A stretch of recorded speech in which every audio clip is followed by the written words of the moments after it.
Conservative and non conservative forces की बात करेंगे। यहां से पोटेंशियल एनर्जी का टर्म स्टार्ट हो। वर्क डन सीख ही लिया, पावर सीख ही लिया, अब थोड़ा सा एनर्जी वगैरह, पोटेंशियल एनर्जी वगैरह के टर्म के बारे में बात कर लेते हैं। बहुत मुश्किल नहीं है, फॉर्मूले हैं, इनको यूज करना होगा बार बार लगातार। हालांकि टर्म बहुत इंपॉर्टेंट है निकालने के लिए भी और समझाने के लिए भी, और ये टर्म हमेशा के लिए अप्लाइड होंगे पोटेंशियल एनर्जी वाले पूरे 2 साल तक, या उसके बाद जब फिजिक्स पढ़ेंगे तब। ध्यान दीजिए, conservative and non conservative forces जो हैं वो डिफाइन किए गए हैं in terms of work done by the forces। Forces को ना देख करके उनके द्वारा वर्क डन जो हो रहा है उसको देखा जाएगा, उसके हिसाब से कंजर्वेटिव नॉन कंजर्वेटिव फोर्सेस को डिफाइन किया जाएगा। थोड़ा किताब खोल के पढ़िए तो समझ में आ गया होगा। सभी लोग बोलते हैं कंजर्वेटिव फोर्सेस जो पाथ इंडिपेंडेंट हैं, क्लोज्ड पाथ में जीरो, ऐसा कुछ नहीं। उनके द्वारा किया गया काम पाथ और पाथ डिपेंडेंट और पाथ इंडिपेंडेंट होगा। फोर्सेस का कोई लेना देना नहीं है रास्तों से, पाथ से, क्लोज्ड पाथ से। फोर्सेस के किए द्वारा किए गए वर्क डन पे डिपेंडेंसी है। मतलब work done by any force is defined, the force is conservative और नॉन कंजर्वेटिव। मतलब अगर हमको वर्क डन के बारे में आइडिया है तो हम कह सकते हैं कि ये कंजर्वेटिव है या नॉन कंजर्वेटिव है। तो क्या कहता है वो समझते हैं पहले। कंजर्वेटिव क्या कहता है? Work done during any closed path 0 and work done between 2 points is independent of path taken। इसके द्वारा किया गया काम, ना कि फोर्स। लोग जनरली यही बोलते रहते हैं force is independent of path. जी नहीं, अगर कंजर्वेटिव फोर्स इसके ऊपर एक्ट कर रहा है और दो अलग अलग रास्तों से यहां लेके जा रहे हैं, WC1 is equal to WC2, conservative conservative 1 conservative 2, सी को कंजर्वेटिव बोलेंगे, एनसी को नॉन कंजर्वेटिव बोलेंगे। ठीक है, तो कंजर्वेटिव फोर्स कौन से फोर्स हैं? ऐसे फोर्सेस जिनके द्वारा किया गया काम इनिशियल और फाइनल पोजीशन पे डिपेंडेंट होता है, ना कि पाथ पे डिपेंडेंट होता है। Work done by conservative force, work done by conservative force is independent of path taken but dependent on initial and final position। ठीक है, और जबकि non conservative, work done bye non conservative force during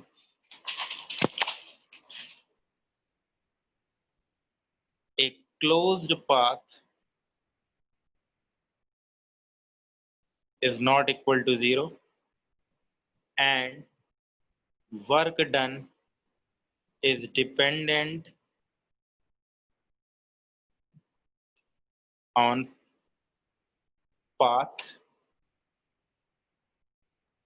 taken।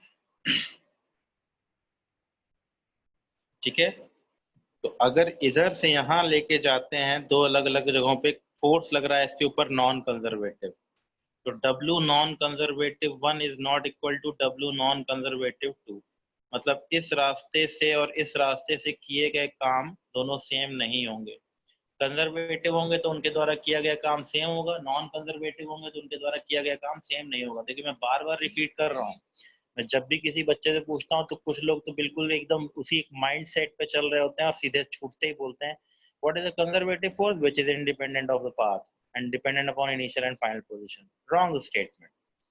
Work done by the conservative force is dependent upon initial and final position and not on the path taken. And we can say net work done by a conservative force during a closed path is equal to zero. जबकि non conservative के लिए बोलेंगे तो net work done bye a non conservative force during a closed path is non zero, वो non zero होता है। Conservative कौन कौन से हैं? हमको कंजर्वेटिव वाले ही पढ़ने हैं क्योंकि कंजर्वेटिव के केस में ही हमको सारी पोटेंशियल एनर्जी मिलेंगे। कंजर्वेटिव, ग्रेविटेशनल जो इस अभी पढ़नी है, ग्रेविटेशनल और स्प्रिंग फोर्स। हालांकि इलेक्ट्रो मैग्नेटिक फोर्सेस भी होते हैं और बाकी सारे कंजर्वेटिव फोर्सेस देंगे। नॉन कंजर्वेटिव कौन कौन से हैं जो हमें पढ़ने हैं? वो है फ्रिक्शन, हमने पहले पढ़ रखा है, फ्रिक्शन, विस्कस, ड्रैग फोर्सेस बोलते हैं, air drag and dissipative forces. जो भी डिसिपेटिव फोर्सेस जो एनर्जी को कम करते हैं, डिसिपेटिव फोर्सेस। जो भी जनरली फ्रिक्शन और एयर ड्रैग ही होता है, लेकिन ये सब एज ए कंजर्वेटिव और नॉन कंजर्वेटिव फोर्स की तरह बिहेव करेंगे। अब आती बात पोटेंशियल एनर्जी की। पोटेंशियल एनर्जी, अच्छा कोई force, example, proof of conservative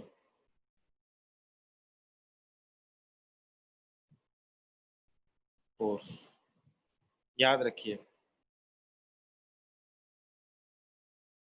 I J K F X F Y F Z, del F by del X, del F by del Y, del F by del Z is equal to zero होना चाहिए। जी है इसका नियम। Proof of conservative force अक्सर पूछ लेता है ये फोर्स कंजर्वेटिव है कि नॉन कंजर्वेटिव। कंजर्वेटिव फोर्स या फील्ड, फील्ड भी आगे आएगी, उसके लिए यही प्रूफ है। आई जे के टर्म में दे रखा है, क्या ये कंजर्वेटिव है कि नॉन कंजर्वेटिव। जैसे मैंने एग्जांपल कराया था ना, एग्जांपल एफ बराबर एक्स आई कैप प्लस वाई जे कैप प्लस जेड के कैप, क्या ये कंजर्वेटिव फोर्स है?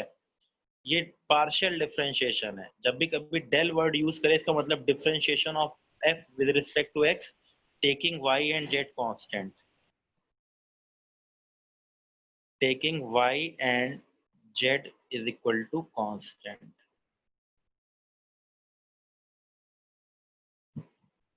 ठीक है,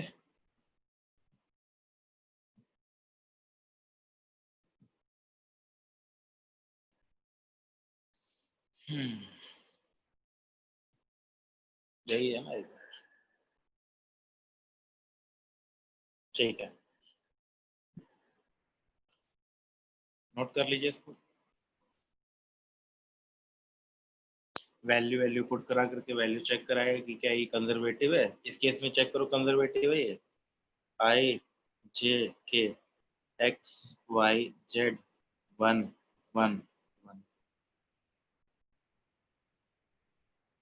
कुछ गड़बड़ कर दिया मैंने, कुछ गड़बड़ हो गया तभी मुझे डाउट लग रहा है। इसको एक मिनट छोड़िए जरा, देखता हूँ, बताऊंगा अभी कंजर्वेटिव क्या था। Del F X by del X था। चलो मैं इसको देखता हूँ, इसमें कुछ गड़बड़ कर दिया मैंने, क्या है। Del F X by del F X, value चाहिए ना, वैल्यू चाहिए। ठीक है, हाँ गड़बड़ है। चलो इसको मैं बताऊंगा, अभी ध्यान दें। कंजर्वेटिव नॉन कंजर्वेटिव फोर्सेस को प्रूव करने के लिए एक वो दिया रहता है एग्जांपल, हम लोग कर लेंगे इसको बाद में। कुछ मिस हो रहा है, ध्यान नहीं आ रहा। कंजर्वेटिव एंड नॉन कंजर्वेटिव, ठीक है। वेट,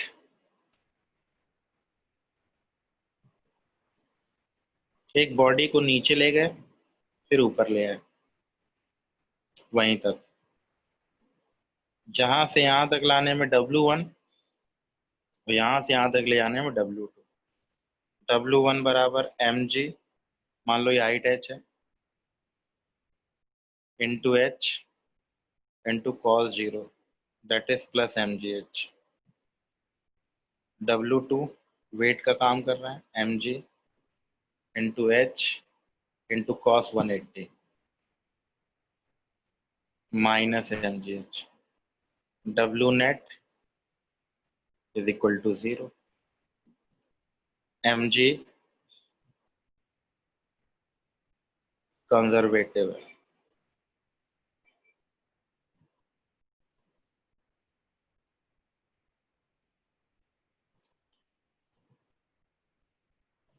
एक बॉल को लुढ़काते हुए यहां से लेके जा रहे हैं और एक बॉल को लुढ़काते हुए यहां से लेके जा रहे हैं। इधर से लाने में W1, इधर से लाने में W2।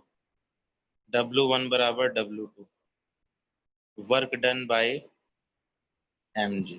किसी भी रास्ते से लेके जाऊं, वर्क डन क्या रहने वाला है, जी का जो वर्क डन है वो सेम रहने वाला है। किसी भी रास्ते से लेके जाया जाए, इस रास्ते से लेके जाया जाए, चाहे इस रास्ते से लेके जाया जाए या यूं लेके जाया जाए, कहीं से भी लेके जाया जाए, वर्क डन की वैल्यू ग्रेविटी के द्वारा किए गए काम की वैल्यू हमेशा सेम है, क्योंकि ग्रेविटी का जो फोर्स है वो कंजर्वेटिव फोर्स है। पाथ डिपेंडेंट नहीं है, इनिशियल और फाइनल पोजीशन पे डिपेंडेंट है। इनिशियल पोजीशन कहाँ है, फाइनल पोजीशन क्या है, उसके ऊपर डिपेंडेंट है। ठीक है, उसके हिसाब से वर्क डन को देखना। अब आती है बात सबसे ज्यादा इंपॉर्टेंट है। एक मिनट मुझे दो दीजिएगा, एक मिनट।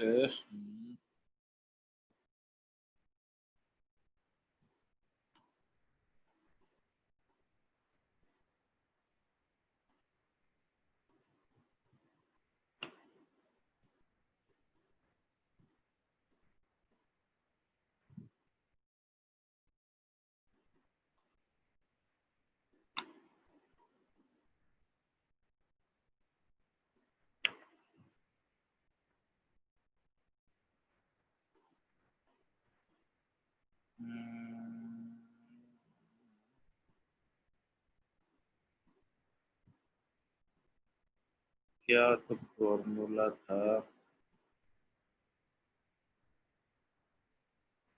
क्या तो था,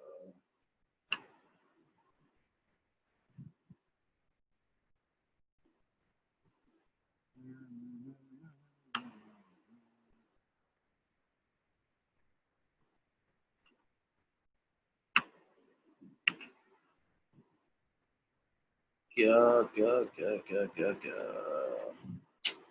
चलो इसको डिस्कस करेंगे कल ही, ध्यान देखना पड़ेगा, पता नहीं, ध्यान ही नहीं आ रहा। पोटेंशियल एनर्जी, काइनेटिक एनर्जी तो बताने की जरूरत नहीं है ना, P²/2m और उसके ऊपर 100% 20% इंक्रीज दिखाना। अब देखिए ध्यान दीजिए, पोटेंशियल एनर्जी टर्म जो है वो बार बार देखने को मिलेगा, तो समझना बहुत जरूरी है कि क्या है ये, कैसे डिफाइन किया गया, कैसे होगा। तो बार बार आपको देखने को मिलेगा, इससे बढ़िया पहले ही दिन समझ लीजिए। और आपको ग्रेविटेशन से लेके हर चैप्टर में मिलेगी पोटेंशियल एनर्जी। बस अब यहाँ से जब जब जो भी चैप्टर चालू होंगे, इक्का दुक्का चैप्टर छोड़ दिया जाए, नहीं तो पोटेंशियल एनर्जी का टर्म आपको देखते रहने को मिलेगा, काइनेटिक एनर्जी का टर्म देखते रहने को मिलेगा। इसलिए थोड़ा समझना जरूरी है। व्हाट इज पोटेंशियल एनर्जी, बच्चों वाली लैंग्वेज में बोले तो energy contained by ability to, what is energy, ability to do work is known as energy. What is kinetic energy, ability to do work by virtue of its motion, that is kinetic energy. Potential energy, ability of ability to do work by virtue of its position or configuration is known as potential energy. लेकिन potential energy है क्या actually, क्या चीज potential energy? कोई भी system, एक भी system ले लीजिए, कोई भी एक अकेली अगर इंडिविजुअल एंटिटी है, तो उस अकेली अकेली इंडिविजुअल एंटिटी की कोई भी पोटेंशियल एनर्जी नहीं होगी। हमेशा कम से कम दो कंस्टिट्यूएंट्स होने चाहिए, एटलीस्ट दो, या वो किसी बाहरी फील्ड में रखा हो। अब मतलब क्या है, इसको समझते हैं कि अगर कोई दो बॉडीज एक दूसरे के साथ इंटरेक्टेड है, एक दूसरे के साथ फोर्स एक्सर्ट कर रहे हैं, और खास करके उनके बीच में जो लगने वाला फोर्स है वो कंजर्वेटिव फोर्स है। जिस सिस्टम में कंजर्वेटिव फोर्सेस एक्ट करेंगे उस सिस्टम के पास पोटेंशियल एनर्जी का टर्म आएगा। हम इसको इस तरीके से याद रखें, या यूं कहूं कि पोटेंशियल एनर्जी के लिए रिस्पॉन्सिबल कंजर्वेटिव फोर्स होता है। जिस सिस्टम में कंजर्वेटिव फोर्स एक्ट कर रहे होते हैं वो सिस्टम पोटेंशियल एनर्जी प्रोसेस करता है। मेरी बात समझ में आ गई? फिर दिमाग में रखिए, पोटेंशियल एनर्जी कहां से आई? पोटेंशियल एनर्जी या सिस्टम के पास आई उसकी खुद के कॉन्फ़िगरेशन की वजह से, खुद के सिस्टम की वजह से, या बाहरी फील्ड में कहाँ रखा गया है। अर्थ की ग्रेविटेशनल फील्ड में जमीन पे रखा गया है, टावर पे रखा गया है, ऊंचाई पे रखा गया है, गड्ढे में रखा गया है, कुएं में रखा गया है, और सुरंग के अंदर रखा गया है। तो बाहरी फील्ड में कहाँ रखा गया उसकी वजह से उसके पास एक एनर्जी आएगी। या सिस्टम, दो मास पार्टिकल आपस में रखे हुए हैं, चार मास पार्टिकल अरेंज करके रखे गए हैं, तीन चार चार्ज पार्टिकल अरेंज करके रखे गए हैं, एक चार्ज रॉड, एक पॉजिटिव चार्ज रखा गया है।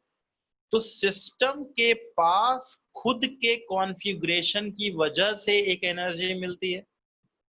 या सिस्टम को, जैसे आप सभी लोग क्लासरूम में बैठे हैं, आपकी क्लासरूम सेकेंड फ्लोर से उठा के फोर्थ फ्लोर पे लेके चले गए, पूरे के पूरे सिस्टम को ही सराउंडिंग में चेंज कर दिया, तब भी सिस्टम की एनर्जी चेंज हो गई। या दूसरा तरीका क्या है, क्लास के अंदर बैठे हुए बच्चों को ही आपस में रीशफल कर दिया, आगे वालों को पीछे बैठा दिया, पीछे वालों को आगे बैठा दिया, दाएं वालों को बाएं बैठा दिया, बाएं वालों को दाएं बैठा दिया। क्या हो जाएगा इससे? सिस्टम का जो कॉन्फ़िगरेशन था वो चेंज हो गया, इसलिए सिस्टम की खुद की जो ओन पोटेंशियल एनर्जी थी वो चेंज हो गई। या सिस्टम को, पूरी क्लास को उठाया, चौथे फ्लोर पे जब ले गए तो पूरे के पूरे सिस्टम को जो सराउंडिंग या सिस्टम या फील्ड के अंदर रखा गया था, उस पूरी क्लास को बाहरी अर्थ की ग्रेविटेशनल फील्ड में रखा गया था।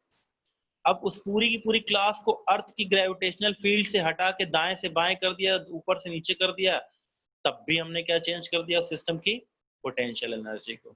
और सिस्टम की पोटेंशियल एनर्जी को चेंज होने के पीछे कॉज है आपका कंजर्वेटिव फोर्स।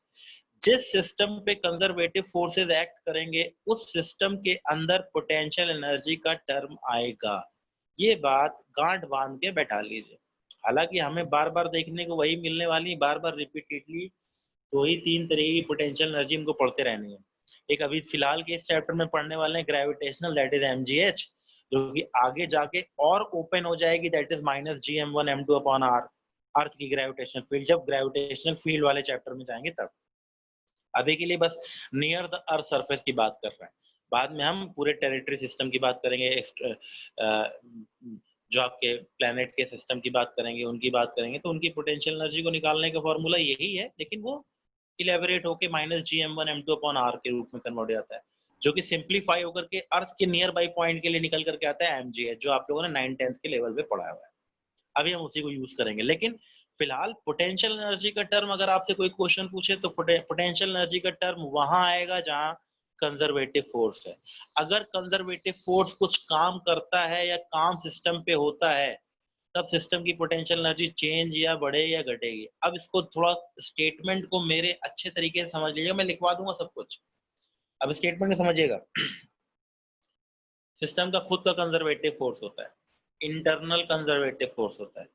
अगर सिस्टम के कंजर्वेटिव फोर्स ने कुछ काम कर दिया, सिस्टम के कंजर्वेटिव फोर्स ने कुछ काम कर दिया, मैं सब लिखवाऊंगा, बस अब समझाने के लिए बात कर रहा हूं मैं इतना लंबा लेक्चर इसीलिए दे रहा हूं पोटेंशियल एनर्जी पे, क्योंकि पोटेंशियल एनर्जी अक्सर बच्चे निकालना जानते हैं, सब कुछ करना जानते हैं, लेकिन वो समझ नहीं पाते कि हो क्या रहा है, कैसे निकला है।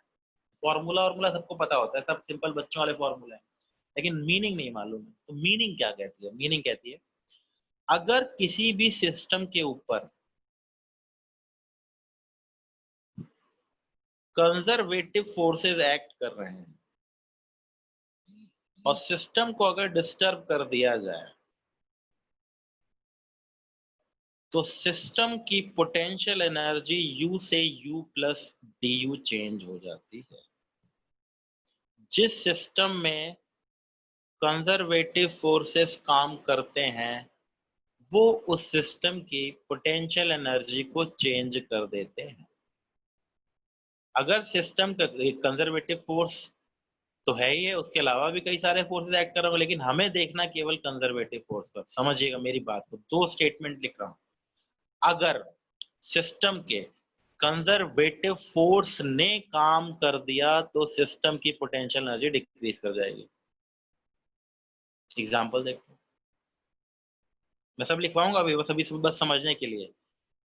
वेट लग रहा है डाउनवर्ड, यही मेरा कंजर्वेटिव फोर्स। अगर सिस्टम के कंजर्वेटिव फोर्स ने कुछ काम कर दिया तब सिस्टम की पोटेंशियल एनर्जी डिक्रीज कर जाएगी। ये अगर नीचे चला गया तो यू डिक्रीज करेगी।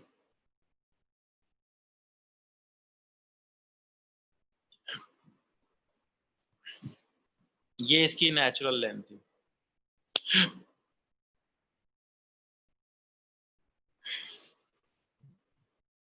ये अंदर की तरफ चलता हुआ गया, पोटेंशियल एनर्जी डिक्रीज कर दो। और अगर सिस्टम के कंजर्वेटिव फोर्स के अगेंस्ट मैंने बाहर से काम कर दिया, मतलब सिस्टम के कंजर्वेटिव फोर्स के अगेंस्ट मैंने बाहर से काम कर दिया, तो सिस्टम की पोटेंशियल एनर्जी डिक्रीज कर जाएगी। mg नीचे लग रहा है, आपने इसके अगेंस्ट बाहर से फोर्स लगाया, मान लीजिए सेम फोर्स लगाया धीरे धीरे ऊपर ले जाने के लिए। आपने फोर्स लगाया और ये बॉडी धीरे धीरे धीरे धीरे धीरे धीरे धीरे ऊपर लेके गए। इस केस में u की वैल्यू डिक्रीज कर जाएगी। अगर सिस्टम के कंजर्वेटिव फोर्स ने काम किया, पोटेंशियल एनर्जी डिक्रीज। सिस्टम की के कंजर्वेटिव फोर्स के अगेंस्ट बाहर से सिस्टम पे काम हो गया तो पोटेंशियल एनर्जी इंक्रीज। एग्जांपल देखो, ये नेचुरल लेंथ पे था,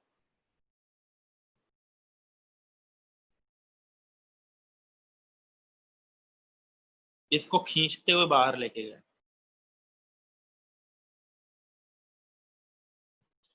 सिस्टम का फोर्स अंदर की तरफ और बाहरी फोर्स मैंने लगाया।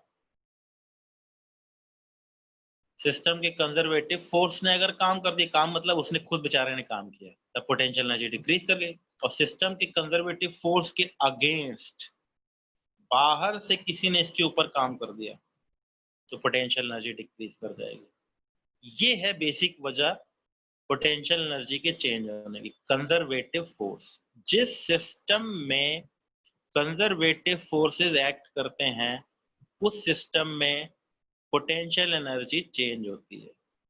अगर सिस्टम के कंजर्वेटिव फोर्स ने काम कर दिया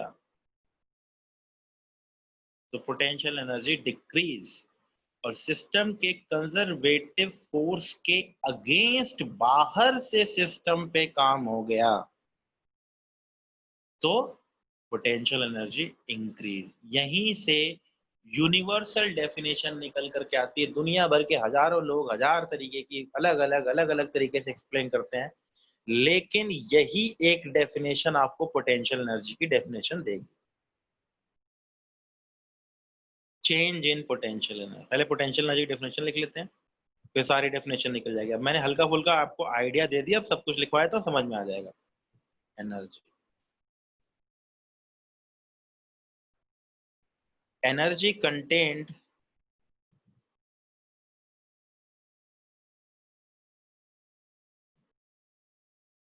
by any system by virtue of its configuration or presence in external field or surrounding।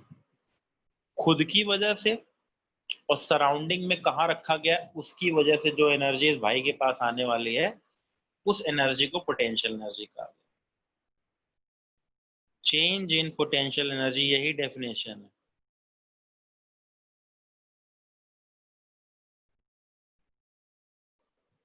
यहीं सब कुछ निकल करके आएगा। किसी भी सिस्टम को डिस्टर्ब कर दिया,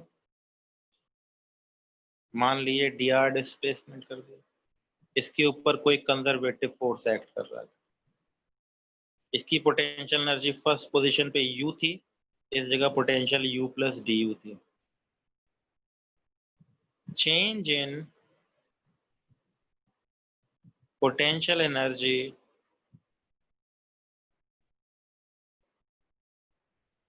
du is equal to minus dwc।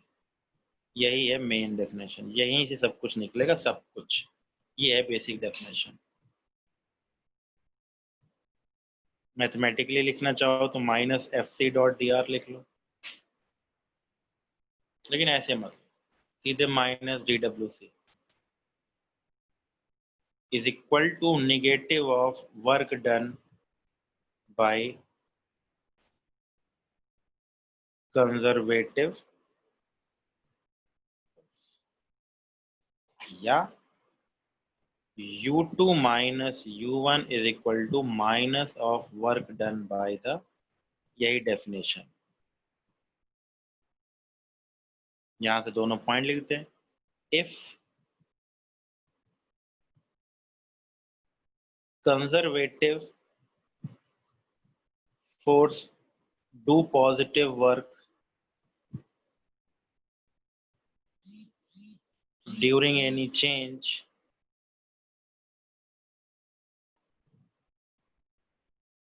u decreases। if conservative force do negative work during any change, u increases। wc positive, u decreases, delta u negative, wc negative, u increases, delta u positive। Example देख लेते हैं।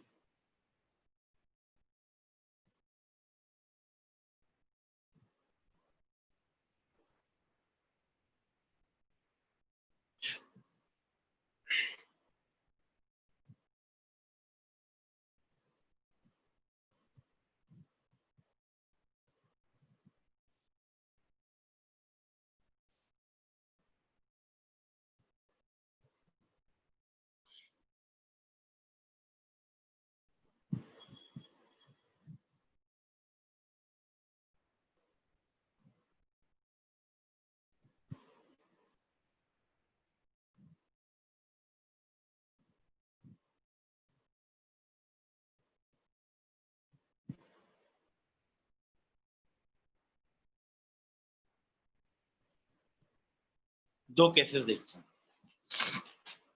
ध्यान दीजिए। इस case में mg किधर है? नीचे, नीचे की तरफ जा रहा है, नीचे की तरफ डिस्प्लेस कर रहे हैं, तो work done by the conservative force is positive, force into displacement into cos 0। mg का काम पॉजिटिव, डेल्टा यू, तो delta U negative, U decreases. यहाँ स्प्रिंग फोर्स अंदर और डिस्प्लेसमेंट खींच के बाहर अंदर, इलोंगेटेड पोजीशन से यहाँ लेके जा रहे हैं अंदर की तरफ। तो ये नेचुरल लेंथ थी, नेचुरल लेंथ से थोड़ा खींच रखा है, तो kx अंदर की तरफ लग रहा है, स्प्रिंग फोर्स अंदर की तरफ लग रहा है, इसकी वजह से डिस्प्लेसमेंट भी अंदर की तरफ है, तो नेट वर्क डन पॉजिटिव हो जाएगा। WC positive, spring force positive है, delta U negative, U decreases. इस केस में WC नेगेटिव है, क्यों? डेल्टा यू पॉजिटिव है, यू इंक्रीज कर रहा है, पोटेंशियल एनर्जी बढ़ रही है। देखो, कंजर्वेटिव फोर्स के अगेंस्ट मैंने फोर्स लगा के इसको खींचना शुरू किया, तो F का काम पॉजिटिव, लेकिन mg का काम negative, delta U positive, you increases. इस केस में नेचुरल लेंथ है, नेचुरल लेंथ से खींच के लेके गए, स्प्रिंग फोर्स अंदर की तरफ लग रहा है, डिस्प्लेसमेंट बाहर की तरफ है, तो WC क्या हो गया? नेगेटिव, डेल्टा यू क्या हो गया? पॉजिटिव, यू क्या हो गया?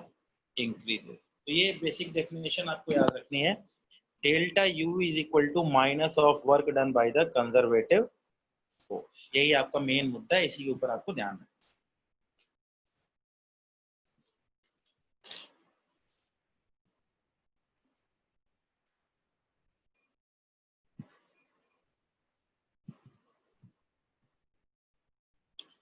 ये बहुत पूछा जाता है। अगर सिंगल फोर्स है तो F बराबर minus D you by D are, D U बराबर माइनस एफ डी आर का इंटीग्रेशन, इक्विलिब्रियम, स्टेबल इक्विलिब्रियम, यही सब कुछ निकल करके आएगा। U वर्सेस R का ग्राफ, U या कई बार W कंजर्वेटिव भी बोल देते हैं। Slope is equal to negative force,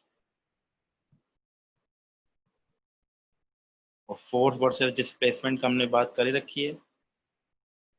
area बराबर W C minus delta U। वही पुरानी कहानी है जो हम लोगों ने पहले पढ़ रखी थी, बस एक F बराबर कंजर्वेटिव फोर्स के लिए ये चीज ध्यान रखनी है। इसके ऊपर न्यूमेरिकल वगैरह होंगे, देखेंगे, हम करेंगे भी। F बराबर minus G by D R, force की वैल्यू 0 तो इसको बाद में देखा जाएगा। स्टेबल इक्विलिब्रियम कब होगा? जब फोर्स 0 हो जाएगा, इक्विलिब्रियम कंडीशन दिस दैट। इसके ऊपर न्यूमेरिकल हमको देखने को मिलेंगे फंक्शन के तौर पर। तो delta U is equal to minus W C,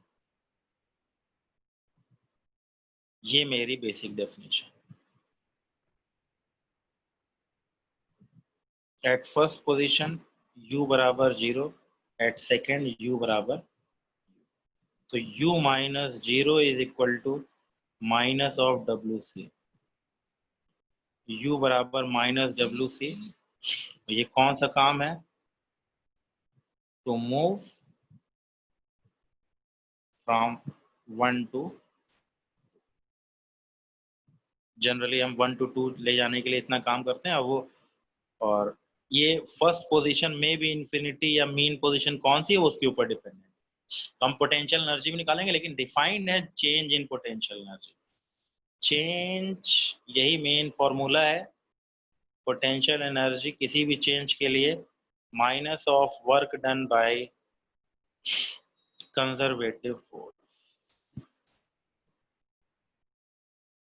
conservative force कौन से होते हैं? जो कि रास्ते पे डिपेंडेंट नहीं होते, है ना?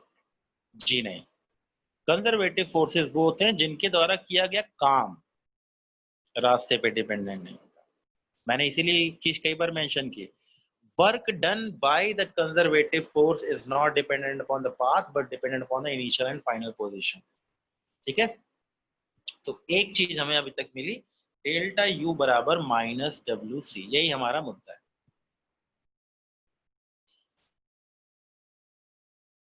ग्रेविटेशनल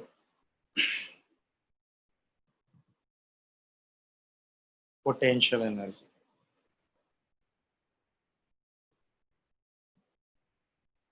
हालांकि पढ़ा नहीं है लेकिन फिलहाल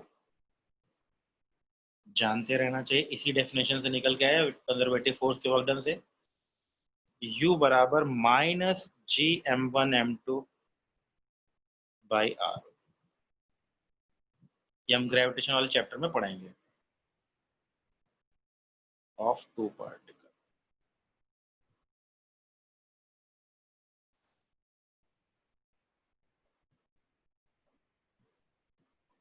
अर्थ प्लस मास सिस्टम,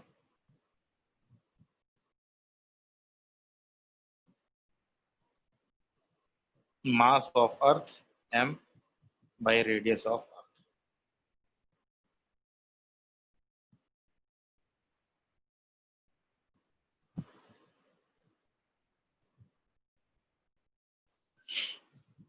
हम नियर द अर्थ सरफेस की बात करने वाले हैं। कंजर्वेटिव फोर्स की वैल्यू हो जाएगी mg डाउनवर्ड। हम कांस्टेंट लेके चलेंगे, पहले तो कांस्टेंट नहीं था, फर्स्ट से सेकेंड तक। 1 से 2 गए,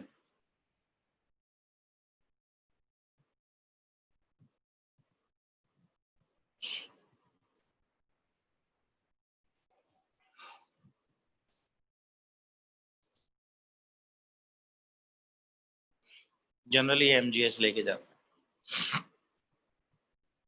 नीचे लेके जाएंगे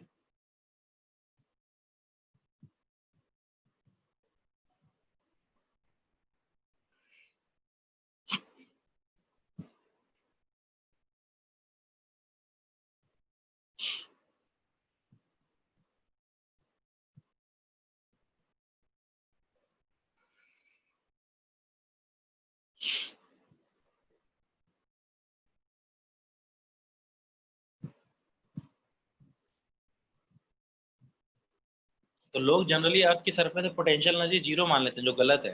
डेल्टा यू की value plus mgh minus mgh आती है, यू की वैल्यू हमको देखनी पड़ेगी, ठीक है। वो अर्थ के सरफेस के ऊपर पोटेंशियल एनर्जी जीरो नहीं होती है।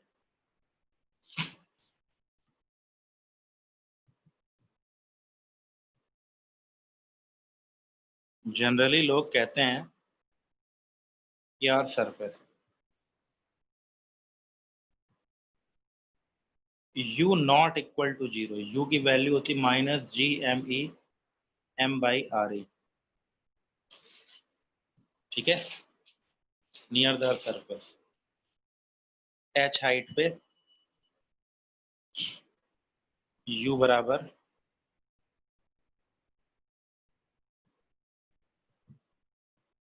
नॉट इक्वल टू जीरो होती है, यू बराबर u1 प्लस mgh होती है,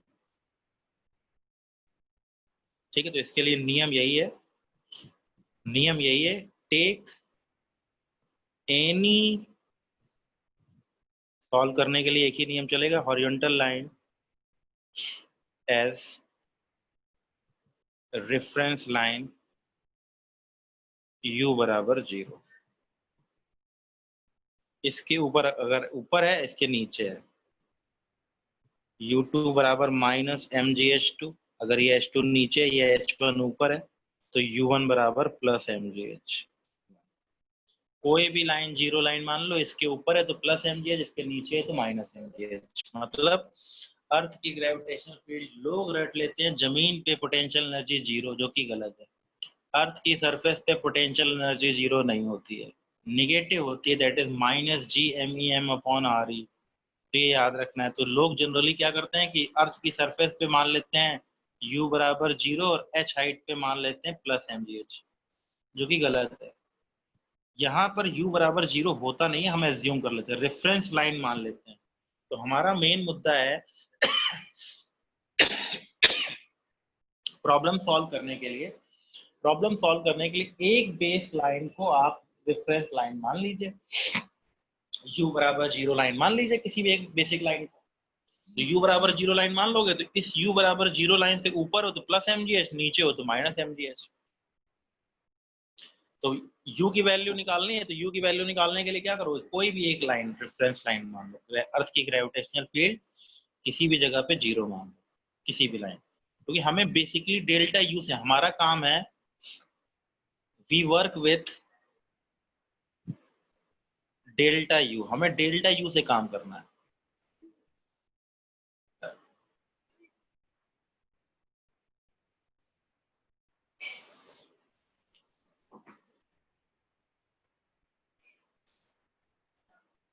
तो एक लाइन मान लीजिए ले ली, कोई भी लाइन जीरो लाइन ले लीजिए,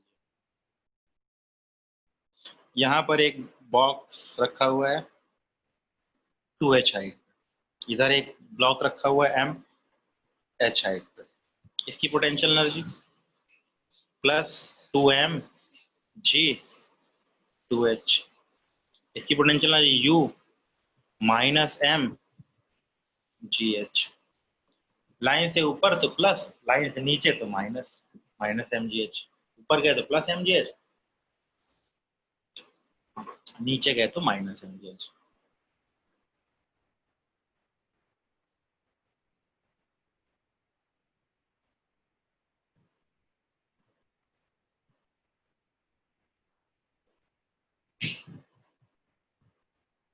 स्प्रिंग की पोटेंशियल एनर्जी,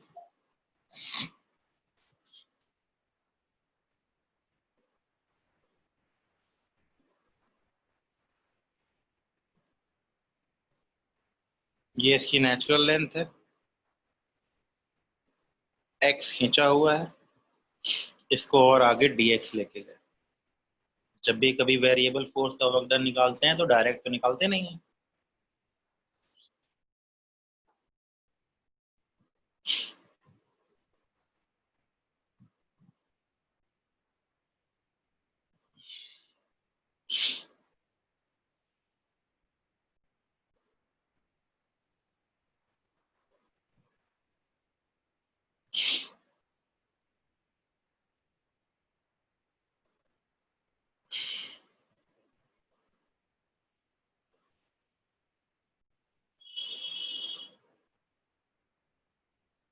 kx अंदर, डिस्प्लेसमेंट बाहर। छोटा सा कंजर्वेटिव वर्क डन क्या होता है? Force into displacement into cos theta. इसको जब भी कभी खींचोगे x x plus d x खींचोगे तो नेचुरल लेंथ ये, इसको स्प्रिंग को एक्स खींच दिया, एक्स से इसको और कितना खींच के ले गए आगे, डी एक्स लेंथ बाहर खींच के गए, तो कितना काम हुआ? K X D X cos 180 minus K X D X, ये हो गया डी डब्ल्यू सी। तो डी यू बराबर change in potential energy K X D X. हमको पता है जब स्प्रिंग खींची नहीं होगी तो पोटेंशियल एनर्जी जीरो होगी। At X is equal to X, U बराबर यू। तो डी यू जीरो से U, K X D X zero से एक्स, तो u की वैल्यू आ गई हाफ ऑफ के एक्स स्क्वायर। इसी का फॉर्मूला यूज करना है बार बार। पोटेंशियल एनर्जी हाफ के एक्स स्क्वायर। स्प्रिंग फोर्स आपको मैंने पहले ही बता रखा है। अगर नेचुरल लेंथ है, इससे बाहर खींच दिया गया, तो स्प्रिंग रिस्टोरिंग फोर्स के एक्स लगाता है। एक्स मतलब इलोंगेशन और के स्प्रिंग कांस्टेंट। और अगर दबा दिया जाए तो स्प्रिंग फोर्स बाहर की तरफ लगता है।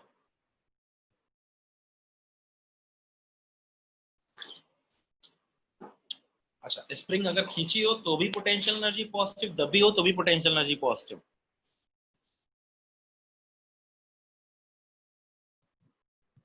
नेचुरल लेंथ u बराबर 0,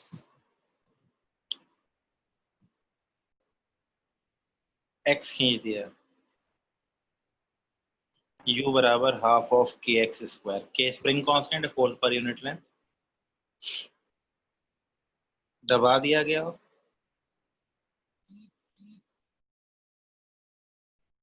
तो भी पोटेंशियल एनर्जी पॉजिटिव ही आएगी।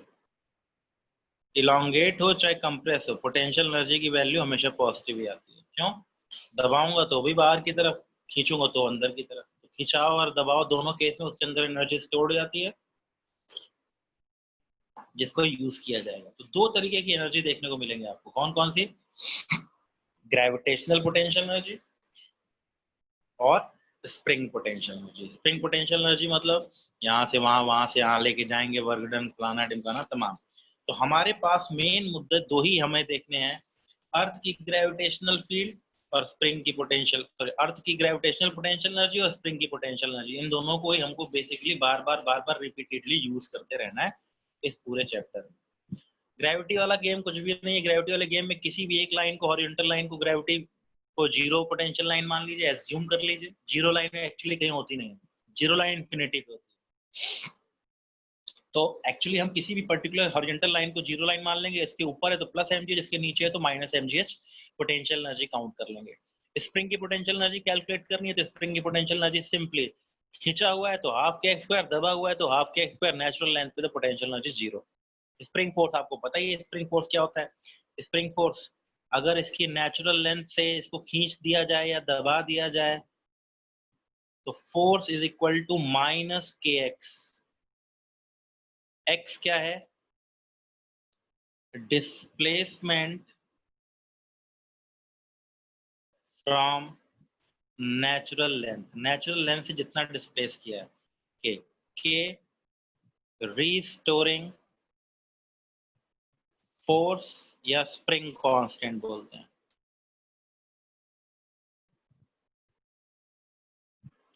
Force per unit length, elongation.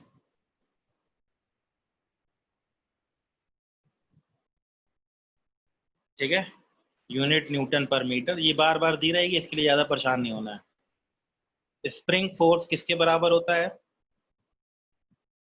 बराबर टेंशन के, टेंशन या कंप्रेशन के, और ये बराबर होता है के एक्स के। ठीक है, एक्स मतलब इलॉन्गेशन कितनी उसकी नेचुरल लेंथ से खींच दिया गया, एक्स क्या है? Length minus natural length, elongation या कंप्रेशन आपका।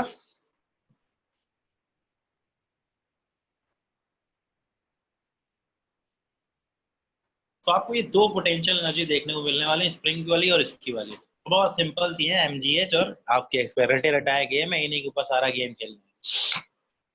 अब इनको आपस में जोड़ा कैसे जाए? पोटेंशियल एनर्जी निकालनी है, एफ बराबर minus G by D R निकालना है,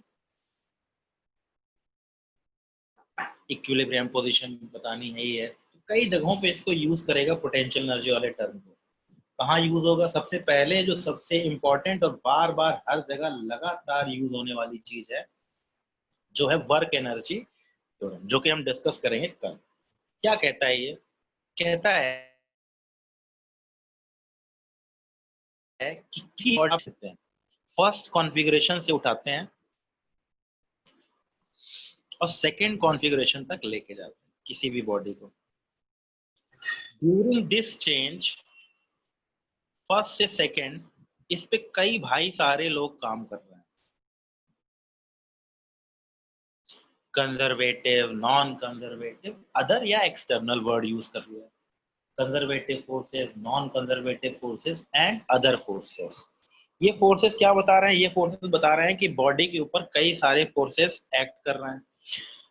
इनको रिलेट कैसे करो? तो इस जगह काइनेटिक एनर्जी K1 है और इस जगह पोटेंशियल एनर्जी U1 है, वो सिस्टम दे रखा है। इस जगह काइनेटिक एनर्जी K2 है, पोटेंशियल एनर्जी U2 है। इस दौरान कुछ भाई लोग काम कर रहे हैं, कंजर्वेटिव कुछ काम कर रहा है, नॉन कंजर्वेटिव कुछ काम कर रहा है और अदर फोर्स कुछ काम कर रहा है। काम करना निकाल चुके हैं।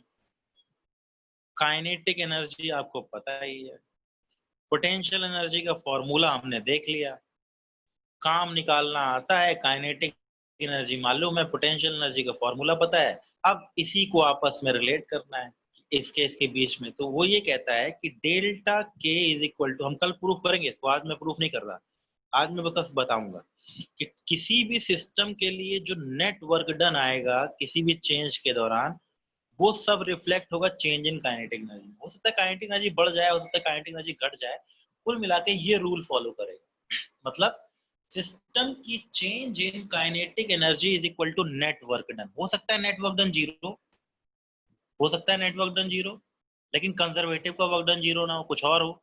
तो कुल मिलाकर यहां से थ्योरम बनना स्टार्ट होती है, जो कि कन्वर्ट हो जाती है बाद में कुछ इस तरीके से, delta K plus delta U is equal to W non conservative plus W external. तो इस तरीके से जाके ये कन्वर्ट हो जाती है, और यही जो थ्योरम है इसी पे बेस है पूरा का पूरा चैप्टर। किन्हीं भी दो पोजीशंस को पकड़ा जाएगा, फर्स्ट पोजीशन, सेकंड पोजीशन, इन दोनों पोजीशंस के बीच में K1 K2 U1 U2, काम वाम वर्क डन सब कुछ निकालना है, इनको आपस में जोड़ देना है, कूद देना है। तो पोटेंशियल एनर्जी, काइनेटिक एनर्जी मालूम, वर्क डन मालूम, तो तीनों चीजें निकालना हमें आता है। काइनेटिक एनर्जी में कोई झंझट ही नहीं, half mv square. Potential energy दो ही होंगी, या प्लस mgh माइनस mgh, या हाफ के x square, potential energy of spring. इस तरीके से पोटेंशियल एनर्जी, काइनेटिक एनर्जी आपस में रिलेट करना पड़ेगा। तो अब आज आपका काम क्या है, ये सारे टर्म पूरे पढ़ डालिएगा। वर्क एनर्जी थ्योरम थ्योरेटिकली पढ़ लीजिएगा, केवल रीडिंग लगानी है। आज कोई न्यूमेरिकल वगैरह करना हो करिएगा, नहीं करना हो मत करिएगा, लेकिन थ्योरी पूरी पढ़ डालिएगा वर्क एनर्जी थ्योरम की, जिससे कि कल हम स्टार्ट कर सकें इसके ऊपर practice. Delta K plus delta U is equal to W non conservative plus W external. और आखिरी में हम जाके इसके ऊपर भी बात करेंगे, एफ बराबर minus D you by D are वगैरह पे, इसके ऊपर भी फंक्शन की बात करेंगे। तो ये लास्ट में डिस्कस करेंगे, एफ बराबर minus D you by D are, जो हमने डिस्कस पहले भी किया हुआ है। अभी के लिए हमारा मेन काम है ये थ्योरम अप्लाई करना, और इसी के ऊपर सारा का सारा डिस्कशन लेके चलेंगे from first to last point. ठीक है, कल इसको कंप्लीट कर लीजिएगा, पढ़ लीजिएगा। आज इसीलिए पूरा थ्योरी आज पूरा का पूरा पोटेंशियल एनर्जी समझाने में टाइम निकल गया, तो आज पोटेंशियल एनर्जी पढ़ के वर्क एनर्जी थ्योरम को ढंग से समझ लीजिएगा, तो आपका मोस्टली काम हो जाएगा, फिर आगे झंझट बचेगी नहीं। फिर अब इसी के ऊपर प्रैक्टिस करते चलना है, कुल मिला के इसी इक्वेशंस के ऊपर बार बार रिपीटेडली प्रैक्टिस करेंगे और सबको आ जाएगी, कोई मुश्किल नहीं है, बड़ा आसान सा। ठीक है, बाकी बच्चों कल। Thank you sir. Thank you बच्चों। Thank you, sir. Thank you.